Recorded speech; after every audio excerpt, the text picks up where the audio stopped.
Hey Wildcats, welcome back. This is Mrs. Zimmerman, and today we're going to talk about algebraic expressions. What? Did your face look like one of these guys when I said that? I'm sorry.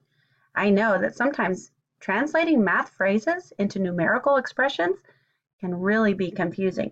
But my goal for you today is to have a better understanding so your face can look a little bit more like this guy.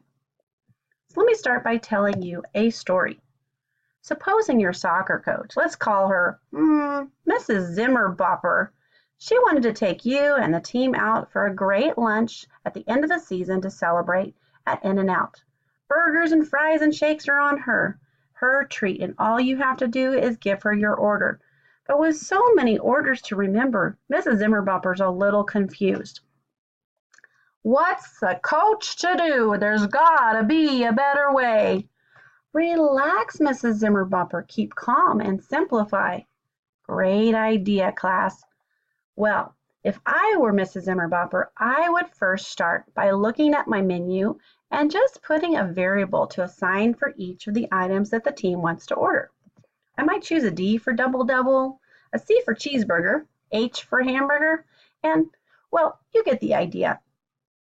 Once you've identified all your variables, then you just need to count up your orders and see how many of each you need. Here's an example of what that might look like. 4 doubles, 5 cheeseburgers, 2 hamburgers, 11 french fries, 4 shakes, 7 sodas. Woo, that's a lot of food. I wonder how much money the coach is going to need. Remember, class, when you have a number next to a variable, the default operation is always going to be multiplication. Once you have those lined up, all you need to do next is just add in the addition symbols. So next thing you need to do is to look at the menu and look at the price for each item. Substitute the value for each variable and replace it with the number. Once you have that information, I really recommend rewriting the problem. It just keeps things a little more organized and helps you see what step you need to do next. Well, it looks like you have several different multiplication problems now. Just remember, anytime you have a number outside of a parentheses, it's also default operation is multiplication.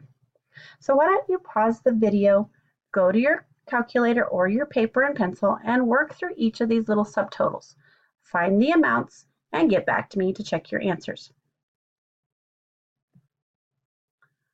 So how did you do? Are your decimals in the right place? How about those numbers? Good job. If you found any errors, please go back and check your math. Make sure that you remembered the rules of multiplication with a decimal. Okay, so now we have a very organized problem. All I need to do now is add up my subtotals to get the grand total. Please do that now and check back in a moment. So how'd you do? Yes, great job. Looks like the coach, Mrs. Zimmerbopper, is ready to place her order. Woohoo, order up! So, all in all, in the end, everybody wins.